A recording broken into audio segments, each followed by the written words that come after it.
신명기 33장 13절로 17절 모세의 유언이죠. 오늘은 요셉 지파에게 들려드리는 말씀입니다. 신명기 33장 13절 17절 교독하겠습니다. 요셉에 대하여는 일렀으되 원하건대 그 땅이 여호와께 복을 받아 하늘에 보물된 이슬과 땅 아래 저장한 물과 태양이 결실하게 하는 선물과 태음이 자라게 하는 선물과 옛 산에 좋은 산물과 영원한 작은 언덕의 선물과 충만한 것과 가시떨기 가운데에서 계시던 이의 은혜로 말미암아 복이 요셉의 머리에 그의 형제 중 구별한 자의 정수리에 임할지로다. 같이 봅니다. 그는 첫 송아지 같이 위엄이 있으니 그 뿔이 들소의 뿔 같도다. 이것으로 민족들을 받아 땅끝까지 이르리니 곧 에브라임의 자손은 만만이요 므낫세의 자손은 천천히로다. 아멘. 창세기 이제 12지파의 조상이 되어지는 야곱의 유언입니다. 창세기 49장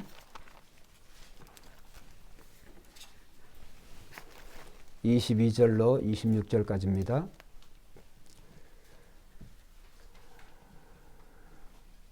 (22절로 26절) 교독하겠습니다.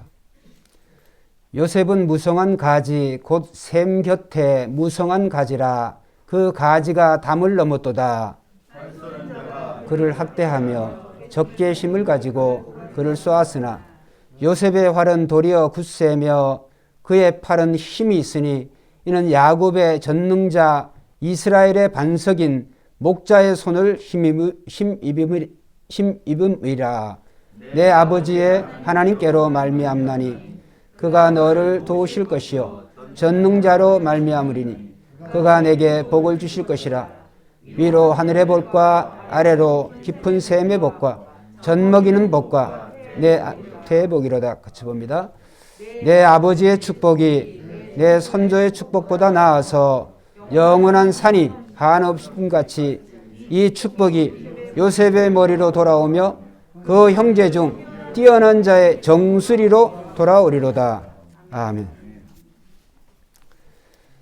오늘 저는 이 요셉 지파에게 주신 축복이라고 하는 그런 주제의 내용을 가지고 말씀을 드리려고 합니다. 요셉 지파에게 주신 축복이 무엇인가? 저는 말씀을 준비하면서 늘 이 말씀이 생명의 말씀인 줄을 인식하고 그렇게 알고 고백하지만 이렇게 하나님께서는 400년이 넘는 그런 세월이 지났는데도 아버지가 축복한 내용이나 400년 후에 그 자녀들이 그 12자손들이 이제 한 개의 지파씩 이루어서 12지파가 이제 이루어진 그리고 이스라엘 나라가 되어졌지만은 여전히 그 약속이 그대로 실현이 되어지고 또 실현이 되어지지 않은 것은 계속적으로 실현해 가시는 그 하나님의 놀라운 그 작정과 경륜에 이제 두려움을 갖게 됩니다. 어떻게 우리가 그럴 수가 있을까요? 사람이 400년 전에 어떤 인류의 역사를 할지라도 400년 전에 그러한 예언이 정확하게 하나도 오차가 없이 또 하나도 다름이 없이 그대로 그 자녀에게 성취된다고 하는 것, 이것이 하나님이 아니시면, 하나님의 말씀이 아니면 불가능한 줄로 믿습니다.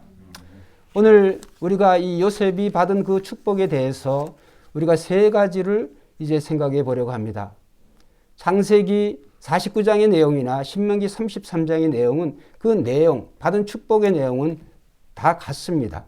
같은 내용에 그러한 것을 이제 창세기 49장에서는 아버지가 그 아들 요셉에게, 그 육적인 아버지가 그 아들 요셉에게 빌었던 축복이고, 그 다음에 430년 후에 이제 모세가 이스라엘 나라 영적인 아버지로서 그의 나이 120세의 나이로 죽어가면서 12지파에게, 그것도 오늘 요셉 지파에게 이제 주신 그런 축복의, 그런 유언의 내용입니다.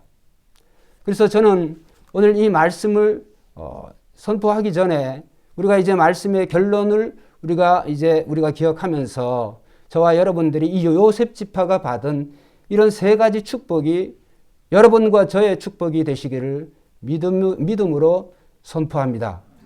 그래서 그 내용은 이제 제가 말씀드리려고 하는데, 오늘 우리가 이 세상을 살아가는 동안에 형통이 뭘까? 형통. 어떻게 보면 잘 되는 거죠. 모든 것이 잘 되는 거죠. 형통의 축복. 야곱의 12아들 가운데 과연 형통이라고 하는 단어를 사용할 만한 그런 자식이 있을까? 그런 지파가 있을까? 그것도 이제 한 사람 한 사람에게 대비를 해볼 때 요셉이라고 하는 사람에게 있어서 성경은 하나님이 그를 형통하게 하셨다. 그가 형통하게 되었음에 이런 말씀이 성경에 창세기에 딱 2번 나옵니다. 그러면 요셉이 언제 형통하게 되었을까요? 우리가 생각하고 있는 형통은 이제 성공과 출세, 부귀, 영화 이러한 것들을 형통의 기준으로 봅니다. 그런데 요셉이 형통이 언제 그러한 기준을 충족시키는 그런 삶을 살았을까요? 아마 저와 여러분들이 생각할 때 요셉이 애굽의 국무총리가 되었을 때 하나님께서는 그를 형통케 하셨더라. 성경을 아무리 읽고 또 읽고 또 읽어도 요셉이 국무총리가 되어서 이렇게 이 애굽을 호령하고 세상을 호령할 때 그때 형통케 되었더라. 형통하였더라. 이런 말씀이 없어요. 딱 2번 하나님께서 요셉을 형통하게 하셨다라고 하는 것은, 첫째, 요셉이 보디발의 그 가정의 이 하인으로 종살이 할 때 고난의 환경 속에서 하나님이 요셉을 형통하게 하셨더라. 보디발이 그 가정의 요셉의 하나님이 그와 함께 하심을 보고 형통하심을 보았더라. 이렇게 성경이 증거해요. 그러니까 요셉이 고난의 환경 속에서 하나님이 그를 형통케 하셨다. 그 생각을 해봅니다. 종살이하고 이 다른 사람 밑에 있을 때 뭐가 형통일까? 풀뿌리 먹다가 고기 반찬을 얹어주면 형통일까? 일 많이 시켰다 일을 조금 하면 형통일까? 또 종들 중에서도 노예 중에서도 조금 직급이 높은 것이 형통일까? 이렇게 생각해 볼 수가 있는 거죠. 그런데 그런 형통이 물론 요셉도 나름 그런 것을 누렸어요. 그 다음에 2번째 하나님이 형통하게 하셨다고 하는 데가 어느 환경이냐 하면 요셉이 감옥에 갇혔을 때, 보디발의 아내가 그 성적인 유혹을 했지만은 요셉이 그것을 거부한 결과, 그 정직과 거룩함을 지킨 그 결과가 결국은 감옥에 갔어요. 근데 희한하게 감옥에 가서도 요셉이 우리들과 같지 아니하고 다른 사람들과 같지 아니하고 믿는 자들과 같지 아니하고 오히려 이 요셉은 믿는 자들 가운데서도 오늘 우리 강신기 장로의 기도 속에 있습니다만 구별된 삶을 사는 줄로 믿습니다. 그 감옥의 환경에서 자기도 괴로운데 자기도 힘든데 그 환경 속에서 다른 죄수들을 섬겼어요. 더 정직하게, 더 진실하게, 더 그들을 어떻게 도울 길이 없나? 그때 하나님이 요셉을 형통하게 하셨더라. 이렇게 말씀하셨어요. 또 형통의 기준으로 한번 적용을 해봅니다. 우리가 알고 있는 형통의 기준. 물론 성경에 보면 간수장이 이 요셉에게 그의 옥중 사물을 간수의 이 같은 죄수인 요셉에게 맡겼어요. 얼마나 정직하게 하고 얼마나 진실하게 했으면 그게 형통일까요? 저와 여러분들이 그런 형통을 바랍니까? 가만히 보면 하나님이 축복하시는, 특별히 형통케 하시는 이 요셉의 생에 있어서 형통이라고 하는 그 의미가 뭘까? 그것을 오늘 우리 자신이 신앙생활하는 그 이유와 우리가 한번 생각을 해봐야 돼요.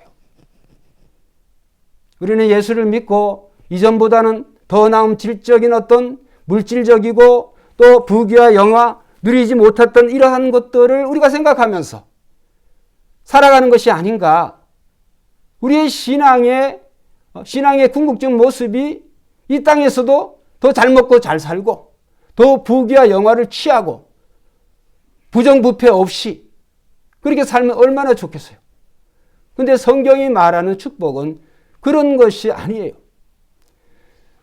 저는 말씀을 준비하면서 이 신구약의 큰 차이를 점점 더 뚜렷하게 제 나이도 이제 나이를 자꾸 먹어가니까 더더욱 그런 걸 제가 느끼는데, 구약에서는 이런 축복이 상당히 물질적이고 또 세상적으로 드러나는 그러한 위치, 그런 역할, 직업, 이런 면에 있어서 이제 축복의 기준으로, 축복의 표시로 그렇게 성경이 증거를 합니다.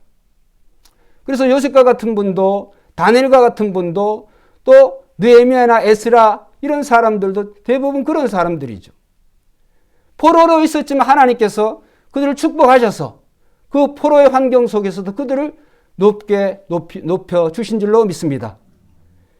구약 성경에 나오는 믿음의 손자들, 다윗과 같은 사람들도 2세 막내 꼴찌는 8째 아들이었지만 그의 막내가 이 목동 2세가 하나님께서 그를 지명하시고 그를 부르셔서 그를 높여주셔서 이스라엘의 또 이 기독교 역사의 전무후무한 그런 왕이 되게 하셨어요.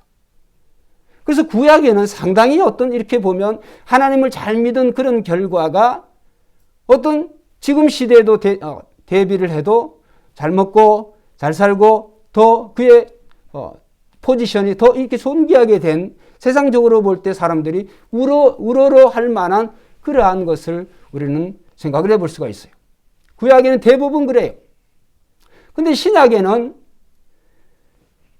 예수님이 오셨어요. 신구약의 기준은 예수님이에요. 근데 한번 이제 생각을 해봅니다. 예수님 시대의 형통은 뭘까? 예수님 시대의 형통이 뭘까? 다윗과 같은 사람 있습니까? 다니엘과 같은 사람이 있습니까? 요셉과 같은 사람이 있습니까? 예수님의 시대. 그러면 예수님은 어땠을까? 예수님 당시에 예수님은 로마의 식민지로 있었어요. 예수님이 하나님이신데, 세상에 오신 하나님인데 그가 힘이 없었습니까? 그가 침뱉음을 당할 그럴 이유가 있어요? 그런데 예수님께서는 그런 모든 것에 대해서 자신이 다 감내하시고, 나는 이렇게 살지만 너희는 왕과 같이 내가 높여주리라. 베드로를 왕이 되게 하고 야고보를 총독이 되게 하고, 그렇죠? 그 다음에 바울을 사도 바울과 같은 사람을 정말 다니엘과 같은 그러한 자로 하나님이 예수님이 높여주셨느냐? 아니, 구약의 복은 특별하게 하나님께서 이스라엘이라고 하는 선민을 만드시는 과정이에요. 예수 그리스도가 오심을 준비하는 그런 과정, 그런 시대예요. 그런데 예수 그리스도께서 오심을 통하여서 오늘 우리에게 축복이 뭐냐? 한번 따라합시다. 예수님처럼 행동하고 사는 것이다. 할렐루야.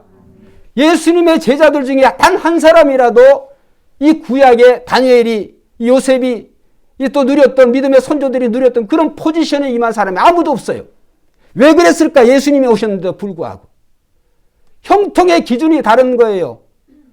오늘 우리가 생각하고 있는 예수 믿는 사람들의 그 기준이, 오늘 교회가 축복을 받아서 정말 부흥을 해서 값비싼 건물을 짓고, 그렇죠? 이 교회가 그냥 외형적으로도 그러한 걸 세상에 자랑할 수 있고, 이런 것이 형통이 아니라, 교회는 하나님이 기뻐하시는 형통의 복을 받은 교회는, 한번 따라합시다. 예수님처럼 사는 것이다. 예수님처럼 사는 것이 오늘 형통의 기준이요, 형통의 목적인 줄 믿습니다. 예수님처럼 산다고 하는 것은 간단합니다. 하나님의 뜻을 따라서 가난하든지 부하든지 어떤 직업을 가졌든지 그 환경 속에서 늘 하나님 중심으로 사는 거예요. 하나님의 뜻에 맞춰 사는 거예요. 이 땅의 세속적인 기준으로 살아가는 것이 아니라 하늘의 비전을 맞추고 하나님의 뜻이 무엇인지 그것을 알고 내 삶의 작은 부분이지만 내 자리를 지키고 그것을 실현하는 사람. 그래서 구약의 복은 상당히 외형적으로 물질적인데 이렇게 물질적인 그러한 것으로 머물러요. 그런데 그것이 신약이 되어지면 내 재화, 이게 바깥에 있는 게 아니라 안속으로 들어요. 그래서 팔복의 말씀이 시작이 심령이 가난한 자는 복이 있나니 천국이 저희 것입니다. 할렐루야. 심령이 가난해야 돼. 오늘 우리가 부자, 그분을 탓하고 싶은 마음은 없습니다만 예수 믿어서 장로님이 되어지고 또 목사님 중에 대통령이 된 사람은 없으니까 제가 예를 드는 거예요. 그래서 장로로 되어지고 또 하나님 잘 믿어서 이렇게 성공해가지고 또 대통령도 되어지고 높은 관직에 이런 사람 치고 우리가 존경할 만한 사람이 과연 누가 있을까요?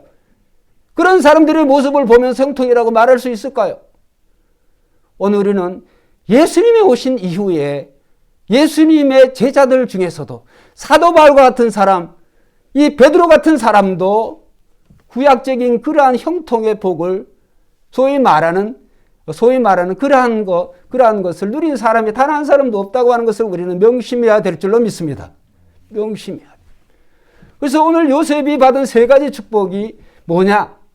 첫째, 한번 따라 합시다. 도우시는 하나님의 은혜. 도우시는 하나님의 은혜예요. 여러분, 자연과 이 사람의 차이는 특별히 이 요셉이 받은 축복의 대다수가 하나님께서 이 모세와 아버지 야곱을 통해서 뭘로 설명하시냐면 자연을 통해서 말이에요. 자연의 복.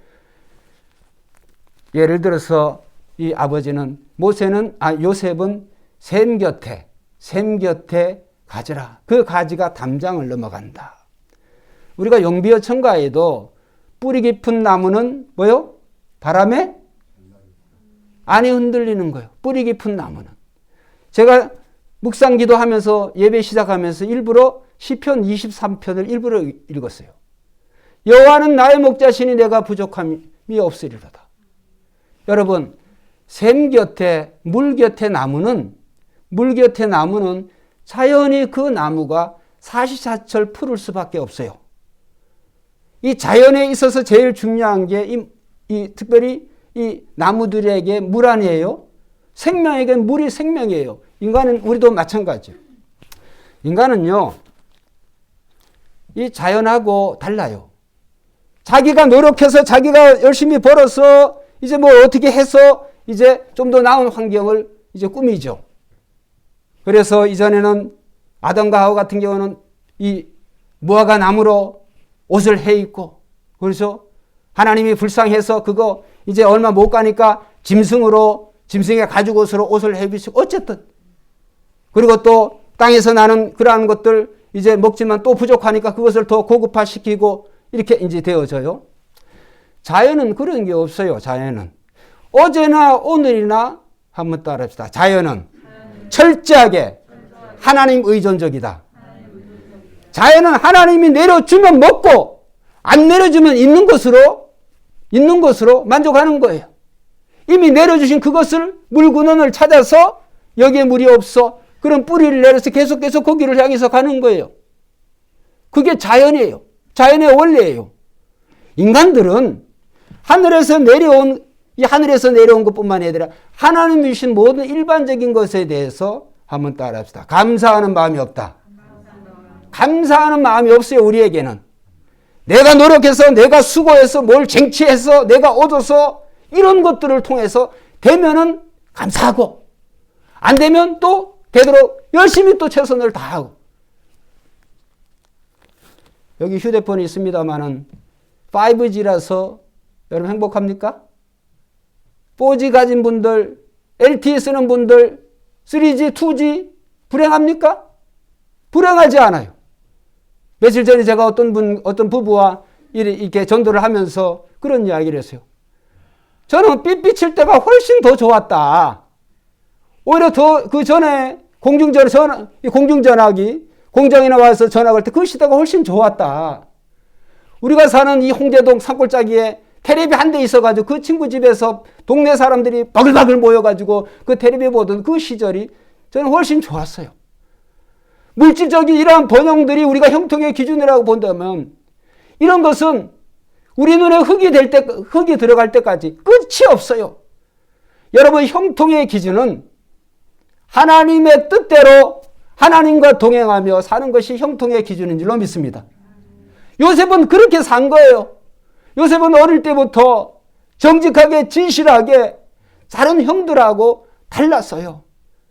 그래서 요셉은 항상 하나님이 주신 비전, 이제 그가 꿈을 잘 꾸는 은사가 있으니까 그 꿈을 아버지도 네가 정신이 나갔구나. 그래 엄마 아버지가 네한테 절했으면 좋겠냐. 해와 달과 별이 자기에게 절을 하는 그러한 것을 얘기하니까 아버지 엄마도 안 믿었어요. 그런 것을. 형들도 더 싫어했어요. 그런데 요셉은 그 꿈을 버리지 않았어요.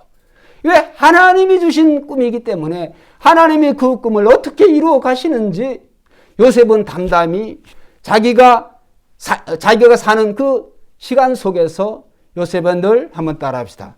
하나님 뜻대로, 하나님 중심으로 그렇게 살았다. 요셉은 종으로 하인으로 그 고통의 환경 속에서도 그 감옥의 환경 속에서도 늘 하나님만을 바라본 거예요. 하나님만을 바라봤어요. 그래서 이 요셉은 철저하게 도우시는 하나님의 은혜, 그 하나님의 은혜를 이 요셉이 받은 그러한 축복이라고 할 수가 있어요. 오늘 본문에 보면 이제 하나님이 이 야곱을 어떻게 도우는지 야곱의 고백 속에서 이제 하나님이 어떤 하나님이냐 한번 따라해요. 전능하신 하나님. 전능하신 하나님. 이 전능하신 하나님이라고 전지전능, 그렇죠? 무소부재, 이런 하나님, 이런 능력의 하나님. 그 다음에 두 번째 하나님의 이름이 뭐냐? 하나님, 목자예요, 목자. 로에, 히브리어로 로에. 목자에 하는 일이 뭐예요? 목자는 양들을 항상 푸른 초장 잔잔한 물가로 인도하는 거예요, 그 양들을. 누가? 하나님이 이 야곱의 삶을 그렇게 인도하셔서 목자이신 로의 하나님을 이 야곱이 그 축복을 이 아들 요셉에게 빌어준 거예요. 그 다음에 하나님이 세 번째 이름이 뭐냐? 반석이에요.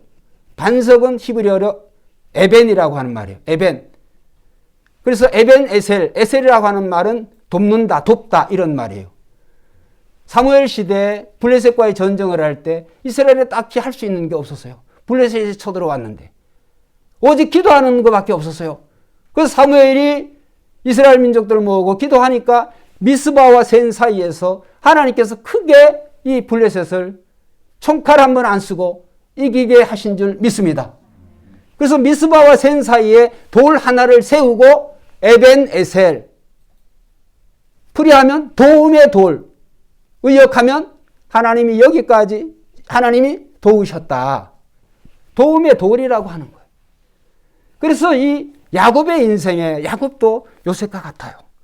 야곱이 자신 잔머리 써가지고 이제 장자의 그 형 에서를 속이고 장자의 그런 고난을 택하려고 하고 또 이런 것이 들통나가지고 외삼촌 집에 도망가서 거기서도 20년 동안에 고생 하다가 어쨌든 하나님의 은혜로 그가 그의 인생 147년을 정리해보는 거예요.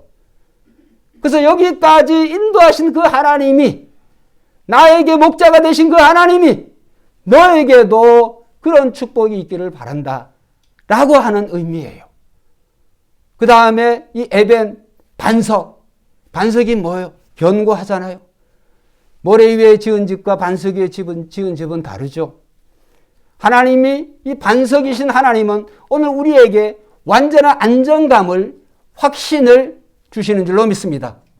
저와 여러분들의 반석은 물질이 되면 안 돼요. 세상의 부귀 영화가 되면 안 돼요. 그런 것들은 모래와 같은 거예요. 오늘 우리가 어디에 반석을 세우느냐, 어디에 기초를 세우느냐, 하나님 위에 세우시기를 주의 이름으로 축원합니다. 하나님 위에 세우는 인생은 복된 인생이에요.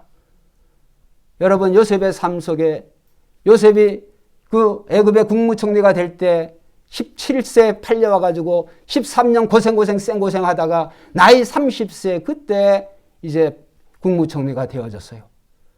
여러분, 국무총리가 되어서 요셉이 잘 먹고 잘 살았다라 이런 생각이 전혀 안 듭니다. 요셉은 이전이나 헐벗고 굶주릴 때나 고생할 때나 총리가 된 이유나 요셉은 뚜렷이 도우시는 그 하나님을 전적으로 의지하고 형제들보다 나를 먼저 하나님께서 애굽으로 이 선구자로 보내셨구나. 이제 내 민족들을 그 하나님의 뜻을 쫓아서 내 민족들을 내가 할 수 있는 한 보호하고, 그 다음에 이러한 어떤 정말 울타리가 되어지는, 이러한 이 요람이 되어지는 그런 환경을 요셉이 조성한 거예요. 그런 요셉이 형제들 나무라 하고 그냥 자기 팔아먹었다고 자기 죽이려고 해가지고 형제들이 보복을 했습니까? 안 했습니다. 여러분, 오늘 우리는 이 땅을 살아가는 동안에 우리가 경쟁의식을 하고 다른 사람보다 내가 더 나아야 된다라고 이런 의식이 있으면 우리는 예수님의 뜻대로, 하나님의 뜻대로 사는 것이 아니에요.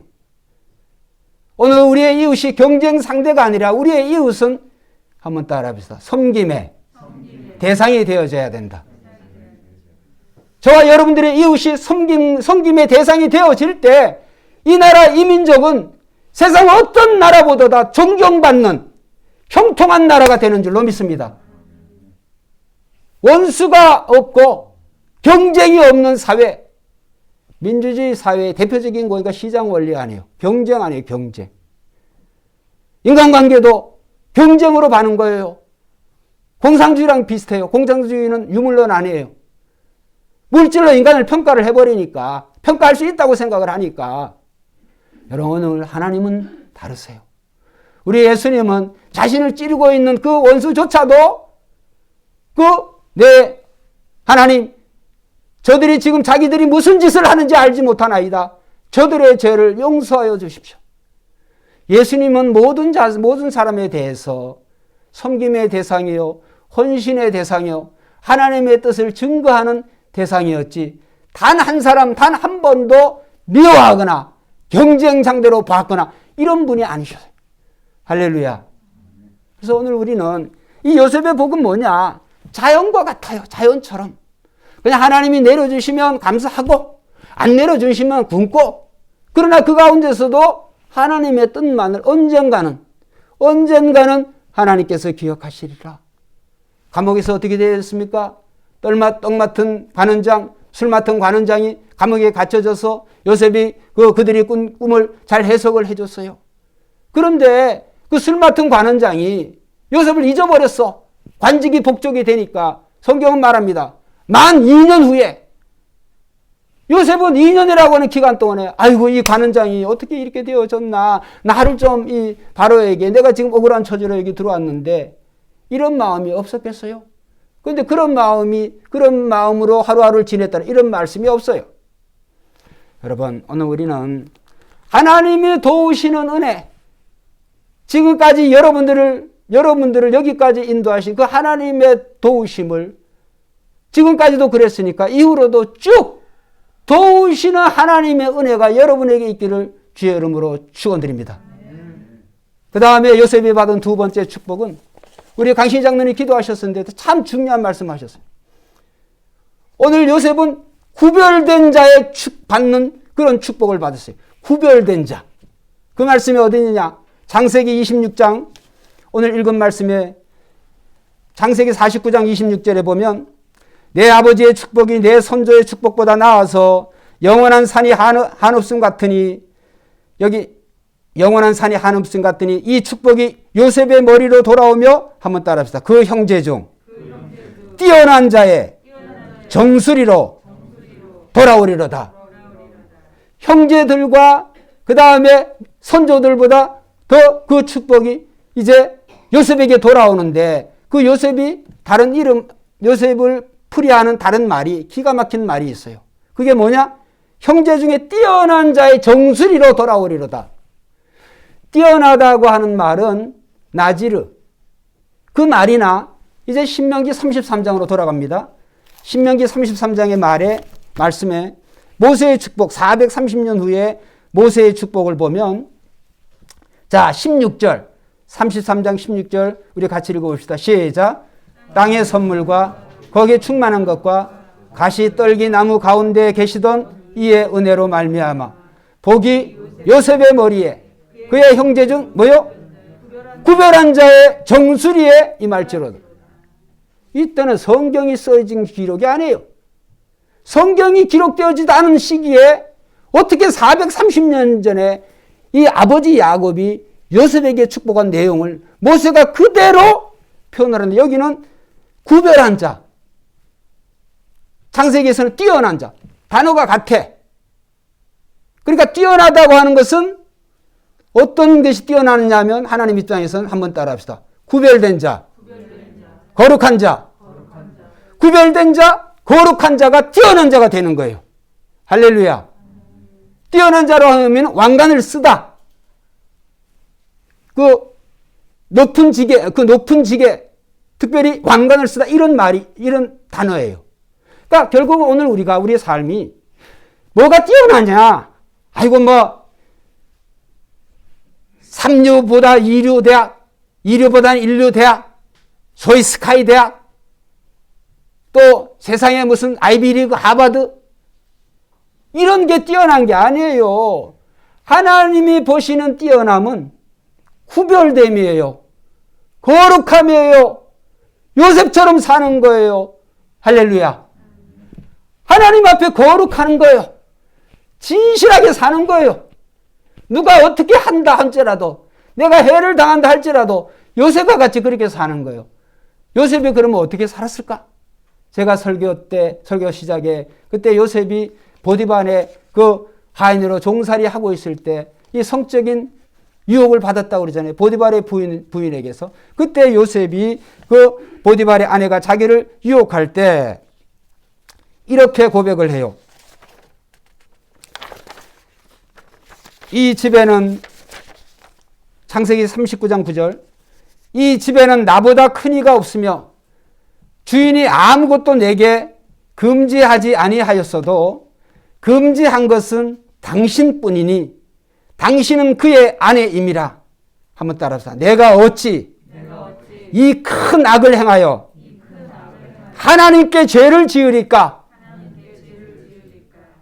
할렐루야. 요셉은 달라요. 달라. 다른 형제들하고는 달라. 뭐가 달라요? 요셉은 구별되어졌어. 요셉은 거룩한 사람이야. 요셉은 이렇게 정말로 한 번 눈 감으면 정말 현재의 환경보다 이 환경에서 벗어날 수 있거나 아니면 더 나은 그러한 것이 되어졌을지 모르지만은 만약에 요셉이 이 보디발의 아내의 유혹에 넘어갔다가 그러면 가룟 유다와 같은 그런 인생으로 종치는 거예요. 근데 요셉은 아무도 보고 있지 않은 그런 환경 속에서도 내가 어찌 이 큰 악을 하나님 앞에 행하리까? 그런 하나님을 두려워했어요. 할렐루야. 오늘 우리는 뭐를 두려워하며 삽니까? 코로나가 두렵습니까? 죽음이 두렵습니까? 내가 가난한 것이 두렵습니까? 건강하지 못한 것이 두렵습니까?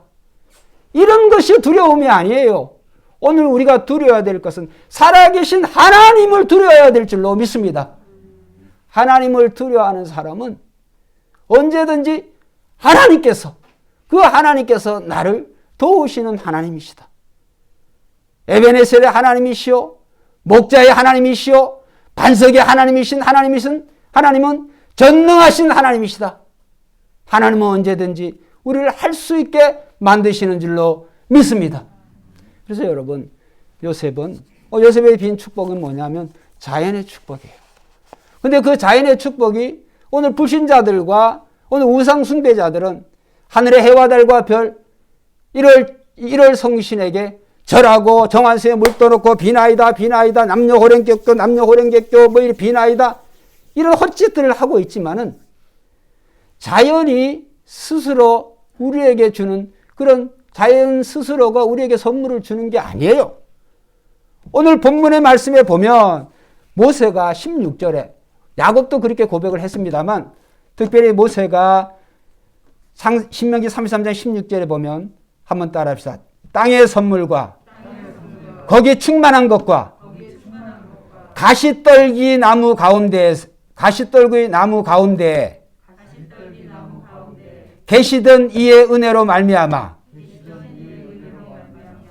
가시떨기 나무 가운데 계시던 이의 은혜로 말미암아. 그러니까 땅의 선물, 땅의 축복, 땅에 가득한 것이 스스로가 된 게 아니에요. 모세가 개인적으로 가시떨기 나무 가운데에서 자기에게 나타나시고 하나님의 은혜로 자연은 매개체가 되어져서 축복의 매개체가 되는 뿐이에요. 이거를 깨달아야 돼요. 오늘 세상 사람들이, 오늘 저와 여러분들이 잘못 알고 있는 게 뭐냐면, 이거 하면 복권 터지면 이 복권을 통해서 내가 물질을 맞으면 내가 잘 먹고 잘 살 수 있겠다. 내가 떵떵거리겠다. 착각은 큰 착각이에요. 내가 이런 직업이 되어지면, 내가 이렇게 돈을 많이 벌어지면, 내가 이런 포지션에 올라가면 그것이 축복의 무슨 매개체가 되는 줄 아는데, 하나님이 부르시면 날아가요. 하나님의 반석이 안 되어주시면 지킬 것이 아무것도 없어요. 여러분, 모든 이런 자연도 도우시는 하나님, 가시떨기 나무에서 부르신 그 하나님, 모세의 개인적인 경험이죠. 그 부르신 하나님의 은혜로 요셉 지파가 하나님이 그렇게 축복을 해주신다는 거예요. 할렐루야. 여러분, 가시떨기 나무에서 불이 붙었어요. 그래서 불이 붙은 줄 알고 모세가 이 80살 먹은 모세가 가보니까, 불은 붙었는데 나무가 타요, 안 타요? 타요, 안 타요? 여러분, 이거 이제 심플한 그런 접근 같지만 상식을 해보세요. 자연의 이치는 뭘까요? 불이 나무에 붙었으면 타야 돼요, 안 타야 돼요? 대답을 해보세요. 타야 돼요, 안 타야 돼요? 이거는 자연의 이치를 거스리는 거네. 불이 붙었지만 나무가 안 타. 누가 계시니까? 하나님이 계시니까. 하나님이 안 타게 하시니까 자연의 이치까지도 거슬리는 게 아니라 하나님이 조절을 하셔요. 할렐루야. 이게 중요합니다. 나무에 불이 붙었는데 나무가 안 타. 그건 누구만이 할 수 있는 거예요? 하나님만이 할 수 있는 거예요. 그건 하나님이 출애굽을 시키실 전능하신 하나님을 나타내는 모세 개인에게 하나님이라고 하는 그 사실을 보여주기 위한 수많은 하나님이 하나님 되심을 나타내는 먼지와 같은, 먼지보다도 못한 그런 증거에 불과해요. 잘 들으세요. 하나님을 한번 보여줘봐라. 그럼 내가 예수 믿을게. 내가 교회 다닐게. 이렇게 말하는 사람들, 하나님 믿니? 차라리 내 주먹을 믿지, 내 힘을 믿지. 여러분, 인간은요, 자기가 보고 싶은 것만 봐. 자기가 생각하고 있는 것만 생각해요. 누가 뭐라 그러든지 자기 생각이 늘 자기 생각이 자기 스스로가 판단자예요. 자기 스스로가 하나님이에요. 자기가 보고 싶은 쪽만 보는 거예요. 하나님은요, 우리가 그렇게 말하든지 안 하든지 간에 한번 따라합시다. 하나님은 신경 안 쓰신다. 그런 거 신경 안 쓰시고 하나님이 있니 없니 이런 말 해도 하나님은 어제나 오늘나 꾸준히 하나님의 일을 하시고 계시는 줄로 믿습니다. 하나님이 뭘 못하시겠어요? 하나님이 죽은 자도 살리신 하나님이신데 예수님 시대에 죽은 자들 예수님이 다 살리셨으면 얼마나 좋을까요? 그러면 온 세상에 지금 더 많은 사람들이 예수를 믿을까요? 아니에요. 어떤 기적을 보여준다고 할지라도 인간들은 그 순간이 지나면 끝나는 거예요. 그 순간이 보면 또 물질, 눈에 보이는 거, 감각적이고 만져지고 느껴지는 것, 이것들로 살아가는 거예요, 인간들은. 그런데 자연은 달라요. 자연은 언제나 하나님을 생각하고 그 하나님을 찾아가는 거예요. 요셉이 그런 사람이었어요. 여러분, 이런 물질이든 부귀와 영혼 이런 것은 하나님의 우리에게 주시는 그런 매개체가 되는 것 뿐이에요. 그 매개체가 잘못되어지면 복권을 맞아도요, 가정이 깨어져. 복권을 맞아도 한 푼도 못 쓰고 끝나는 거예요. 복권을 맞아도 그 많은 돈이 통장에 있어도 쓰레기 같은 그런 인간으로 살아가요. 그게 중요한 게 아니에요. 하나님은 저와 여러분들을 대충대충 아무렇게나 살아가라고 놔두실까요? 그렇지 않습니다. 저와 여러분 한 사람 한 사람 예수 그리스도의 그 죽음의 희생 위에 우리를 새로운 피조물로 하나님의 자녀로 삼으신 줄 믿습니다. 오늘도 하나님께서는 정확히 여러분 한 사람 한 사람, 저와 여러분 한 사람 한 사람을 정확하게 하나님께서 가야 될 것을 가게 하시고 봐야 될 것을 보게 하시고 생각하게 해야 될 것을 생각하게 하시는 줄로 믿습니다. 늘 제가 그런 얘기를 많이 합니다만 나의 행복과 다른 사람의 행복을 비교할 필요가 없어요. 나의 환경과 다른 사람의 환경을 비교할 필요가 없어요. 경쟁 상대가 아니에요. 우리는 섬김과 사랑의 상대가 되어져야 되지. 세상 사람들 속에서 그들이 누리고 있는 물질적이고 세속적인 성공과 출세라고 하는 기준으로 여러분이 하나님을 믿는 그 신앙의 조건이 되지 마시고, 그러함에도 불구하고 다니엘의 세 친구처럼 불 가운데서 하나님이 우리를 안 구해주신다 할지라도 한번 따라합시다. 그래야 아니하실지라도. 이런 믿음이 저와 여러분들에게 있기를 주의 이름으로 축원드립니다. 그리 아니하실지라도. 여러분, 오늘 저와 여러분들을 하나님께서는 정확하게 하나님이 주셔야 될 그럴 축복을 다 여러분들이 받으셨어요. 할렐루야. 또 과거도 그렇고 현재도 그렇고 미래에 받으실 축복도 있어요. 그러면 다만 우리는 어떻게 살아야 될까요? 우리는 요셉처럼 모든 것이 하나님의 은혜인 줄 알고 도우시는 하나님을 바라보시기를 주의 이름으로 축원드립니다. 구별된 삶을 사시기를 주의 이름으로 축원드립니다.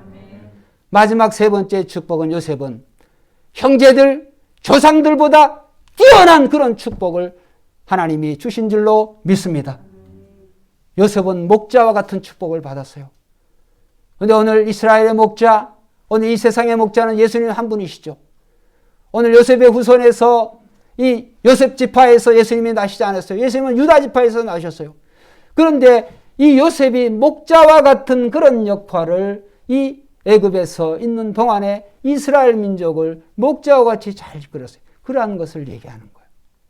여러분, 오늘 우리는 다른 형제들처럼 다른 조상들처럼 그렇게 안 살아도 야곱처럼 신앙과 믿음으로 살고 요셉처럼 신앙과 믿음으로 살면 오늘 어떤 조상들보다도 어떤 형제들보다도 뛰어난 자의 정수리로 하나님이 축복을 주시는 줄로 믿습니다.